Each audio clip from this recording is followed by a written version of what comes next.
Selamat malam, shalom semua Bapak-Bapak dan juga ada Ibu. Kiranya kita menyiapkan diri di hari bersama-sama beribadah, menikmati firman Tuhan juga yang akan disampaikan.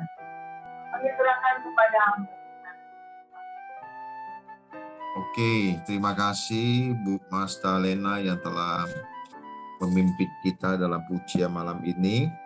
Terlebih dahulu sebelum kita sharing mengenai kebenaran firman Tuhan malam ini, terlebih dahulu kita berdoa. Bapa di surga, malam ini kami bersyukur dan terima kasih. Kami percaya Engkau ada bersama-sama dengan kami Tuhan. Walaupun di malam sepanjang hari ini kami telah melakukan berbagai kegiatan, namun kesempatan malam ini kembali kami mau sharing atau belajar kebenaran-Mu. Lebih dari apapun Tuhan, kami rindu pertemuan malam ini menjadi berkat bagi kami semua. Tuhan sendiri yang menuntun dan memimpin acara ibadah kaum Bapa ini, maupun setiap kami yang hadir tanpa kecuali maupun Ibu, sungguh menjadi berkat bagi kami semua. Tuntun hamba-Mu untuk menyampaikan sabda dan kebenaran firman. Terpuji nama-Mu Bapa, dalam nama Yesus Kristus kami bersyukur dan kami berdoa. Amin. Oke, selamat malam bagi kaum bapak secara khusus dan beberapa ibu-ibu yang hadir dalam kesempatan malam ini. Malam ini kita akan bicara mengenai DNA Bapa. Tentu DNA ini ada dalam setiap kehidupan manusia, bahkan juga terdapat pada binatang. DNA ini adalah gen yang diturunkan secara khusus dari seorang ayah dan ibu kepada anak. Dalam hal ini kita harus menyadari dan mengakui bahwa manusia itu adalah makhluk yang istimewa. Bahkan manusia memiliki DNA dari Bapa sendiri. Ini sesuatu yang benar-benar dahsyat, lebih dari segala sesuatu. Untuk mengawali hal ini, saya ingin membacakan dalam kitab Kejadian pasal pertama, ayat 26 sampai ayat yang ke-27. Kejadian pertama ayat 26 sampai 27 dikatakan demikian.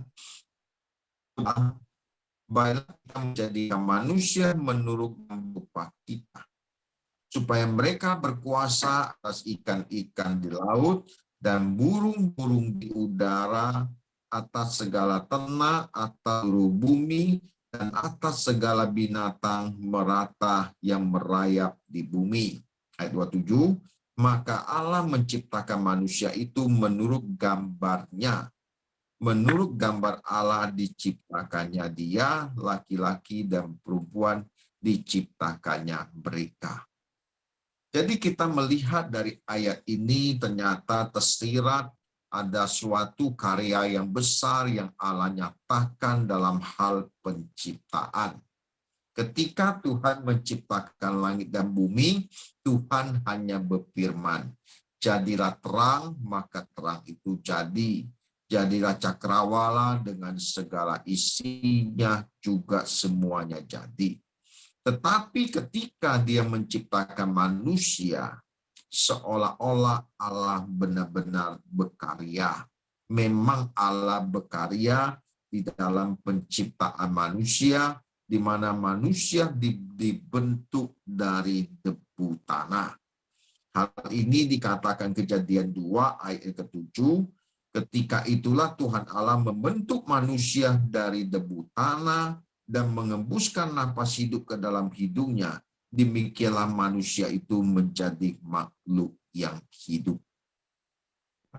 Di sini Tuika melihat karya Allah bahwa dia menciptakan manusia itu menurut gambar dan rupanya sendiri. Jadi keberadaan manusia itu memiliki sesuatu yang sangat istimewa di mana manusia diciptakan menurut dan rupa Allah sendiri. Inilah yang membedakan manusia dibanding dengan makhluk lainnya. Tetapi ada hal yang lebih unik dari semua ciptaan manusia, ciptaan Allah adalah manusia memiliki roh yang dari Allah. Hal ini seperti yang telah saya bacakan dalam Kejadian 2 ayat 7, di mana manusia dibentuk dari debu tanah dan menghembuskan napas hidup ke dalam hidungnya. Nah, jadi ketika Allah menciptakan manusia, Allah menghembuskan napas hidup ke dalam hidungnya, demikianlah manusia itu menjadi makhluk yang hidup. Nah, roh Allah itu menjadi bagian dalam kehidupan manusia. Roh Allah menetap di dalam manusia. Dan roh Allah ini adalah sifatnya permanen atau kekal. Roh ini sesuatu yang membedakan manusia dengan ciptaan-ciptaan lainnya. Dari hal ini membangun suatu pemahaman bahwa manusia itu adalah makhluk yang benar-benar istimewa. Kenapa? Karena dalam diri manusia ada roh dari Bapa sendiri. Seperti dalam Ibrani 12 dikatakan bahwa Bapa itu adalah Bapa segala roh. Ibrani 12 ayat yang ke-9. Ibrani 12 ayat 9 dikatakan, dari ayah kita yang sebenarnya kita beroleh ganjaran dan mereka kita hormati. Kalau demikian, bukankah kita harus lebih taat kepada Bapa segala roh supaya kita boleh hidup? Jadi semua roh itu berasal dari Bapa, termasuk roh dari manusia. Manusia itu adalah bagian dari Bapa. Tetapi ketika manusia jatuh ke dalam dosa, disinilah yang menjadi awal atau titik persoalan yang dihadapi oleh manusia. Seharusnya manusia memiliki DNA Allah atau DNA Bapa. Benar-benar DNA yang memberikan warna bahwa manusia itu bagian dari Allah sendiri. Tetapi pada hari manusia memakan buah pengetahuan baik dan jahat, maka keberadaan manusia itu tidak sesuai dengan rancangan Allah semula. Bahkan manusia sampai titik tidak bisa lagi melakukan kehendak Bapa dengan tepat dan akurat seperti semula. Sebelum manusia jatuh ke dalam dosa, manusia memiliki hikmat yang luar biasa, yang tidak terbatas. Dalam hal ini kita bisa melihat bahwa ketika Allah memberi perintah kepada manusia agar menamai binatang-binatang itu oleh manusia. Kalau kita melihat binatang yang kita kenal hari ini, ya itu semua dilakukan oleh Adam dan Hawa, memberi nama binatang-binatang. Kalau hari ini pohon tertentu juga dikasih bahasa Latin dan seterusnya. Nah, pada zaman itu kita melihat bahwa manusia itu ketika belum ada catatan atau alat tulis, apalagi komputer, laptop seperti kita hari ini, tetapi mereka sudah memiliki hikmat yang luar biasa.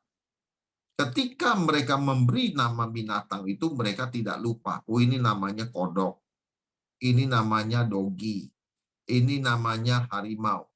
Nah, tetapi kalau kita sekarang, misalnya ada binatang-binatang tertentu, kita ke taman safari, oh ini jenis-jenis umum tentu kita tahu.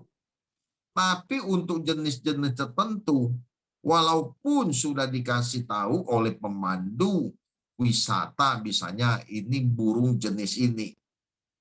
Nah, kita catat sekalipun, nanti bulan depan lagi kita ke sana tidak bawa catatan, kita lupa kemarin apa ya. Nah, disinilah keterbatasan manusia itu akhirnya tidak seperti rancangan Allah semula ketika manusia jatuh ke dalam dosa. Kerabatan manusia yang jatuh ke dalam dosa atau terjual di bawah kuasa dosa ini yang menjadikan manusia itu yang akhirnya tidak berfungsi dengan baik sesuai dengan rancangan Allah semula. Manusia bahkan bisa hidup dalam bayang-bayang maut, dan hal ini sangat tragis sekali. Di mana dalam ketragisan ini kita melihat akibat manusia tidak taat kepada kehendak Allah, manusia mengalami namanya kematian. Bukan hanya manusia mengalami kematian, tetapi manusia diusir dari Eden. Inilah ketragisan yang dialami oleh manusia pertama, Adam dan Hawa, yang harus diusir dari taman Allah atau taman Eden. Tetapi puji Tuhan, Bapak Ibu yang terkasih, sudah kuasa dosa, manusia yang memberi gen dari Allah. Allah sangat mengasihi ciptaannya. Dengan kedatangan Tuhan Yesus Kristus yang kedua kali, dengan kedatangan Tuhan Yesus Kristus atau Adam yang kedua, menjadi korban penebus atau pendamaian antara manusia dengan Allah. Maka manusia yang sudah terjual di bawah kuasa dosa ini harus ditebus. Ditebus dengan cara melalui pengorbanan putra tunggalnya, dengan darah anak domba yang tidak bercacat, tidak bercela, seperti yang dikatakan 1 Petrus 1 ayat 18, di mana kita ditebus bukan dengan emas dan perak, tetapi dengan darah anak domba yang tak bercacat dan tak bernoda. Melalui penebusan inilah manusia dikembalikan kepada rancangan semula, sehingga inti keselamatan itu dapat berlangsung dan terwujud dengan sempurna.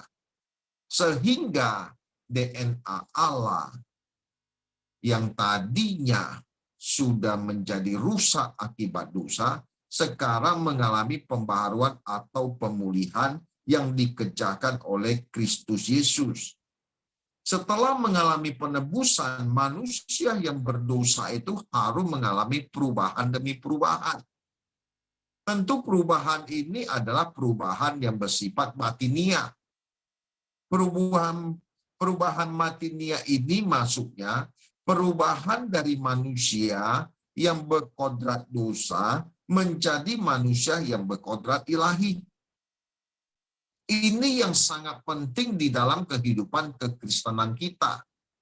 Kita menggulirkan hidup bukan saja sekedar beragama Kristen, tetapi kita menggunakan hidup bagaimana kita mengalami perubahan kodrat dari manusia berdosa menjadi manusia yang berkodrat ilahi. Perubahan inilah yang memungkinkan DNA Bapa diimpartasikan di dalam kehidupan orang percaya. Nah, seperti yang dibahasakan oleh Rasul Petrus di dalam 2 Petrus pertama ayat 3 sampai ayat yang keempat. 2 Petrus pertama ayat 3 sampai keempat saya bacakan. Karena kuasa ilahinya telah menganugerahkan kepada kita segala sesuatu yang berguna untuk hidup yang saleh oleh pengenalan kita akan Dia yang telah memanggil kita oleh kuasanya yang mulia dan ajaib.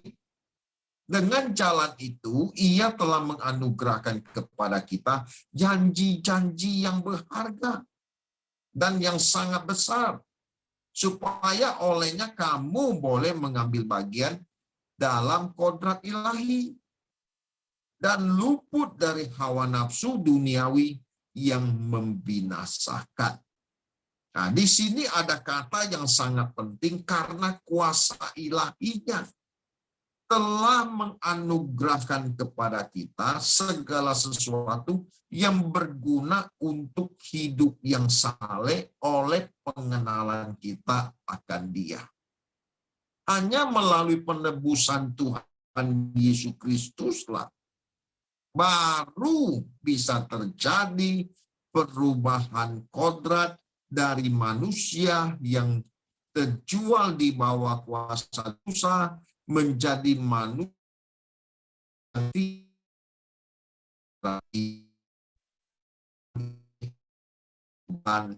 yang sangat luar biasa yang hanya dapat dikerjakan oleh Roh Kudus. Makanya ketika kita percaya kepada Tuhan, kita harus dibaharui, bahkan kita dimateraikan dengan Roh Kudus bahwa kita itu adalah milik Allah. Kalau kita milik Allah, kita memiliki DNA dari Allah. Dan hal ini Bapak Ibu harus kita sadari, ini lebih dari segala sesuatu yang hendak kita capai. Karena di dalam diri manusia ada roh Allah, dan roh ini adalah roh dari Bapa sendiri. Dan Allah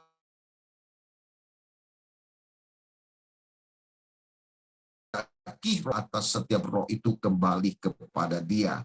Makanya melalui jalan penebusan inilah yang memungkinkan manusia dikembalikan kepada rancangan semula. Setelah melalui pembaharuan dan penebusan, manusia harus berjuang bagaimana menggelar hidup sesuai kehendak dan rencana Allah. Inilah yang menjadi poin penting di dalam kehidupan kita bergereja. Kita berjemaat, bagaimana kita mengalami perubahan kodrat dari manusia yang berdosa menjadi manusia yang berkodrat ilahi. Ini lebih dari segala berkat apapun yang bisa kita raih, sebab ini adalah berkat abadi atau berkat kekal.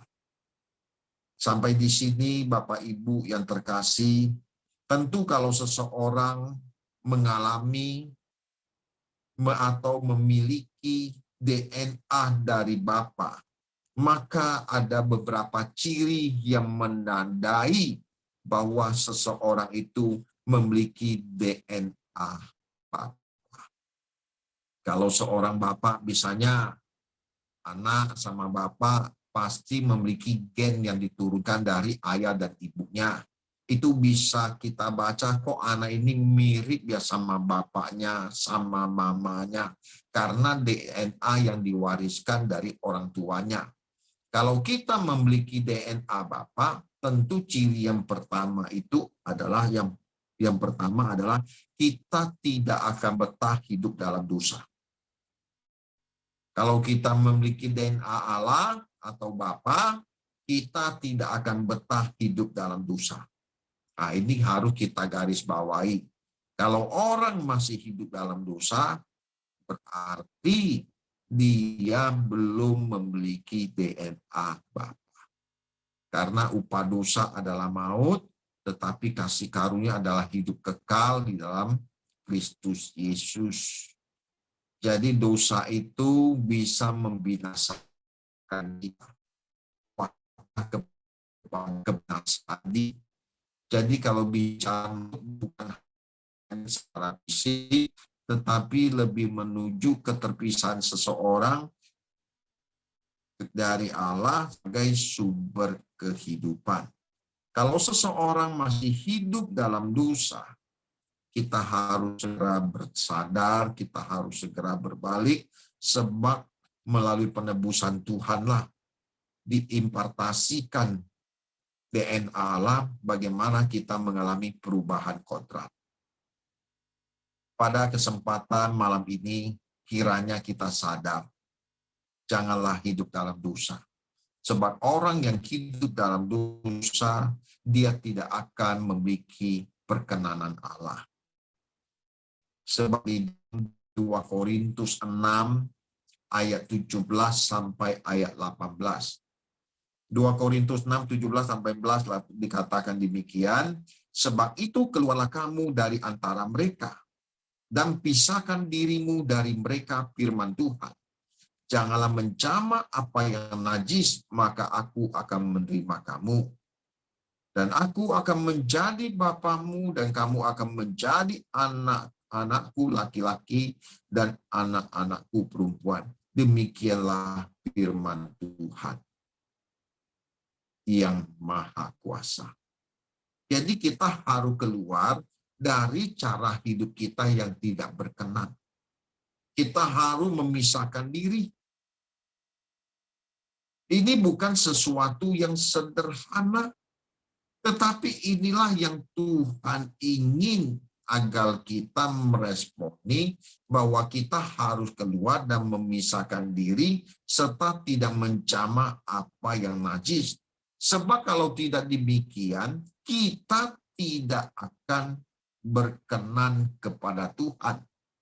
Bahkan dikatakan, maka aku tidak mengenal engkau kalau hidup dalam kesucian. Dalam hal ini kita bisa melihat ketika seseorang memiliki DNA Bapa, maka Bapa baru bisa mengakui kita bahwa kita adalah anak laki-laki dan perempuan. Dan ini adalah korban yang memiliki DNA akan mirip kehidupannya. Bapa itu kudus, maka kita harus kudus. Tidak bisa ditawar. Kelihatannya sederhana. Kita harus memiliki kesucian hidup sampai benar-benar sampai tingkat kalau kita berbuat sesuatu yang salah, itu bisa menyakitkan. Pada malam ini, saya mengajak kita semua, ayo kita keluar dari kubangan dosa. Kita keluar karena kita telah ditebus dari cara hidup kita yang lama. Sekarang kita mengenakan cara hidup yang baru yang telah diwariskan oleh Tuhan dengan memberikan benih ilahi di dalam kehidupan kita. Itu adalah poin yang pertama. Poin yang kedua, kalau seseorang memiliki DNA Bapa, maka cirinya harus dia menyadari bahwa hidupnya bukan miliknya lagi. Setelah kita mengalami penebusan, harus kita akui bahwa hidup yang kita jalani hari ini bukan hidup kita lagi, tetapi Kristus yang ada di dalam kita. Hal ini dikemukakan oleh Paulus dalam Galatia 2 ayat 19 sampai 20. Sebab aku telah mati oleh hukum Taurat dan untuk hukum Taurat, supaya aku hidup untuk Allah. Aku telah disalibkan dengan Kristus, namun aku hidup, tetapi bukan lagi aku sendiri yang hidup, melainkan Kristus yang hidup di dalam aku. Dan hidupku yang kuhidupi sekarang di dalam daging adalah hidup oleh iman dalam Anak Allah yang telah mengasihi aku dan menyerahkan dirinya untuk aku. Kalau kita sungguh-sungguh mengalami bahwa kita telah mengalami korban perdamaian, maka hidup yang kita hidupi hari ini bukan kita lagi, tetapi Kristus. Yang Tuhan Yesus bahasakan bahwa kita bukan berasal dari dunia. Sama seperti Dia bukan dari dunia. Yohanes 17 ayat yang ke-16. Nah, untuk mengambil langkah-langkah ini bukan sesuatu yang sederhana. Kita hidup di dunia, tetapi kita merasa kita bukan berasal dari dunia. Tentu hal ini kita harus mengalami pembaharuan pikiran. Kita harus memiliki pembaruan jangkauan berpikir. Bukan lagi kepada perkara dunia dengan segala kesenangannya, tetapi kiblat hidup kita bagaimana kita membangun kehidupan sesuai dengan format yang Tuhan inginkan, yaitu Tuhan dan kerajaan yang harus menjadi fokus dan tujuan kita di dalam menggelar kehidupan ini. Kaum Bapak yang saya kasih dalam Tuhan, sadari memang hari ini kita ada di bumi, kita masih hidup, dunia masih bergulir sebagaimana mestinya, tetapi sadari citra rasa jiwa kita itu sudah harus berubah. Nah, tentu perubahan ini karena kita sadari memang kita bukan berasal dari dunia. Karena Bapa yang telah memberikan kepada kita kasih karunia demi kasih karunia, bagaimana kita hidup di dalam perkenanan dan kesucian Tuhan. Dari hal ini mengingatkan kepada kita bahwa kita harus terus berjuang. Jangan berhenti berjuang untuk terus berubah sampai perubahan, sampai tingkat permanen di mana kita tidak berbalik lagi kepada dunia, seperti dari ulat menjadi kupu-kupu, ulat menjadi kepompong, kemudian menjadi kupu-kupu. Nah, di situ adalah perubahan permanen. Kiranya perubahan ini kita alami di dalam kehidupan kita sebagai orang percaya, sehingga ketika orang melihat dalam hidup kita, mereka boleh melihat kemuliaan Tuhan nyata di dalam kehidupan kita. Nah, itu adalah hal yang kedua. Sekarang hal yang ketiga, kalau orang memiliki DNA Bapa, tentu dia memiliki keagungan hidup yang memukau seperti Kristus. Tentu hal ini saya tidak bisa membacakan, ayat ini cukup panjang, nanti Bapak Ibu bisa mencatat dalam Matius 5 ayat 17 sampai 48. Tentu dalam ayat-ayat ini Tuhan mengajarkan pengajaran bagaimana kita berperilaku sebagai bangsawan surgawi. Kalau kamu hendak sempurna, ya seperti Bapa di surga. Dalam Matius 5 ayat 48, sempurnalah kamu seperti Bapa kamu di surga sempurna. Nah, bagaimana kita sempurna? Dalam ayat-ayat sebelumnya kan diingatkan mata ganti mata, gigi ganti gigi. Jangan membalas kejahatan dengan kejahatan. Jangan membalas caci maki dengan caci maki. Dan seterusnya. Kalau kita bisa melakukan hal-hal demikian, waduh, kita baru bisa dikatakan sempurna. Tidak mungkin seseorang bisa dikatakan sempurna kalau keberadaan orang, kita disakiti, kita membalas menyakiti. Orang mencaci maki kita, kita melawan dan seterusnya. Tetapi dari hal ini kalau kita mau baca dari ayat yang ke-17 dan seterusnya, ini langkah-langkah yang harus kita lakukan bagaimana kita tidak melakukan apa yang Tuhan inginkan, dan bagaimana kita tidak melakukan, misalnya kamu ditampak pipi kirimu, berikanlah kepada pipi kanan. Tidak melawan orang yang mencaci maki dengan caci maki, tetapi kalahkan kejahatan dengan kebaikan dan seterusnya. Nah, tentu dalam ayat-ayat ini Bapak Ibu kita dipanggil untuk mengasihi musuh kita dan seterusnya. Bahkan berdoa untuk mereka yang menganiaya kita. Dengan demikian barulah bisa menunjukkan bahwa kita itu anak-anak dari Bapa di surga, dan disitulah kita membuktikan bahwa kita memiliki DNA dari Bapa. Kalau tidak demikian, bagaimana kita memiliki satu kehidupan yang memukau dibanding manusia yang lain? Sekarang pada umumnya kalau kita disakiti, orang pasti mau membalas. Tetapi sebagai orang yang memiliki kehidupan yang berbeda, kita tidak boleh lagi melakukan hal sebelum kita mengenal Tuhan. Dengan berbuat demikian, kita bisa menunjukkan dan membuktikan kepada dunia bahwa kita adalah anak-anak Bapa di surga.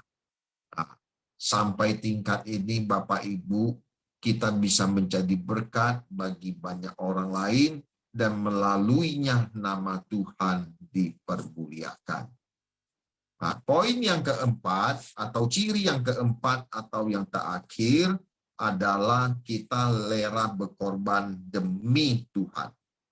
Nah, ini ciri yang terakhir ini, kalau kita memiliki DNA Bapa, kita akan berani berjuang berkorban demi apapun yang seperti yang Rasul Paulus saksikan di dalam 2 Korintus 11 ayat 23 sampai 27. Saya bacakan ya, 2 Korintus 11 ayat 23 sampai 27. Apakah mereka pelayan Kristus? Aku berkata seperti orang gila. Aku lebih lagi. Aku lebih banyak berjeri lelah. Lebih sering di dalam penjara. Direra di luar batas. Kerap kali dalam bahaya maut. 5 kali aku disesak orang Yahudi. Setiap kali 40 kurang 1 pukulan. 3 kali aku didera, 1 kali aku dilempari batu, 3 kali mengalami karam kapal, sehari semalam aku terkatung-katung di tengah laut. Dalam perjalananku diancam bahaya banjir dan bahaya penyamun, baik dari pihak orang-orang Yahudi dan dari pihak orang-orang bukan Yahudi. Bahaya di kota, bahaya di padang, bahaya di laut, dan bahaya dari pihak saudara-saudara palsu. Aku banyak berjeri lelah dan bekerja berat. Kerap kali aku tidak tidur, aku lapar dahaga. Kerap kali aku berpuasa, kedinginan, dan tanpa pakaian.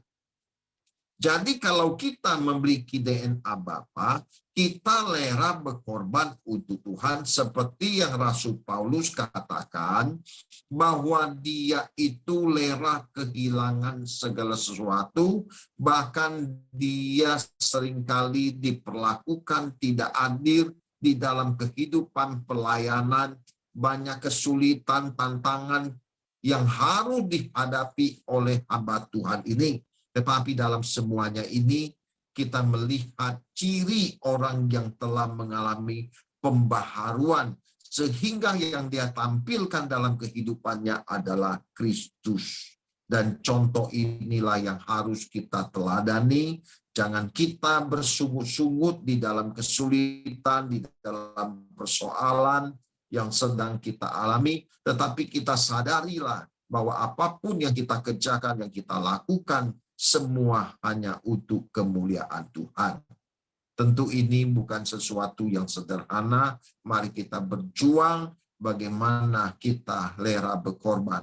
Sebab apapun yang kita perbuat, kita lakukan semua untuk kemuliaan Tuhan.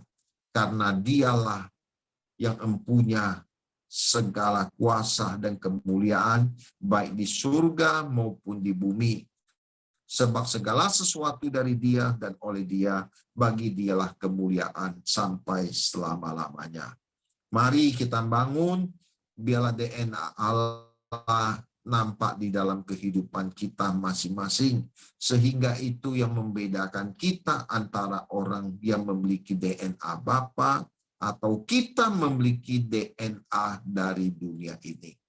Biarlah malam ini melalui apa yang saya sampaikan malam ini kiranya menjadi berkat bagi kita sekalian. Tuhan Yesus memberkati. Amin. Ya, saya serahkan. Selanjutnya. Ya, terima kasih Pak Kasan sudah menyampaikan kebenaran firman Tuhan dan kita diberkati oleh apa yang Tuhan sampaikan melalui hambanya. Kiranya pesan ini boleh tertanam dalam hati kita dan mengubah hidup kita ya. Karena yang penting itu adalah bagaimana selama kita hidup di bumi ini kita mengalami perubahan karakter ya. Dari DNA manusia menjadi DNA-nya Allah gitu. Atau dari berkodrat dosa menjadi berkodrat ilahi begitu ya. Dan ini tidak mudah, melewati proses panjang perjuangan seumur hidup. Mari kita akhiri ibadah kita malam hari ini, kita tutup dengan doa. Bapa di surga, kami bersyukur untuk bincang-bincang kami malam hari ini Tuhan. Terima kasih untuk pesan-Mu yang sudah Tuhan sampaikan melalui Bapak Pendeta Theophilus Kasan Tuhan. Kiranya Tuhan memberkati hamba-Mu, memakai hamba-Mu lebih dahsyat lagi Tuhan. Sebagai kembali jemaat di Surabaya, Tuhan pakai menjadi alat-Mu Tuhan. Supaya jiwa-jiwa di Surabaya boleh lebih banyak lagi dimenangkan dan dibawa ke surga Tuhan. Terima kasih Tuhan. Berkati kami semua yang hadir malam hari ini. Dan besok pagi kami akan kembali melakukan aktivitas kami. Kami percaya Tuhan menyertai, menolong kami semua Tuhan, supaya kami semakin sempurna di mata-Mu. Terpujilah nama-Mu Bapa, berkati kami. Mari Bapak Ibu yang dikasihi Tuhan, kita mengangkat kedua belah tangan kita menerima berkat dari Tuhan. Segala berkat dari Allah Bapa, kasih dan rahmat dari Tuhan kita Yesus Kristus, dalam persekutuan yang indah dan manis dengan Roh Kudus, yang menolong membimbing kita dari hari ke hari, hingga kita sempurna di matanya. Di dalam nama Tuhan Yesus Kristus, kami sudah berdoa dan bersyukur. Mari kita sama-sama katakan, amin. Haleluya. Selamat malam semuanya. Terima kasih Pak David, Pak Rasma. Ya, terima kasih. Terima kasih Pak Kasan, Pak David, Pak Ronald. Pusi, semua bapak-bapak, ibu-ibu. Selamat malam semua. Sampai jumpa. God bless. God bless. Tuhan berkati.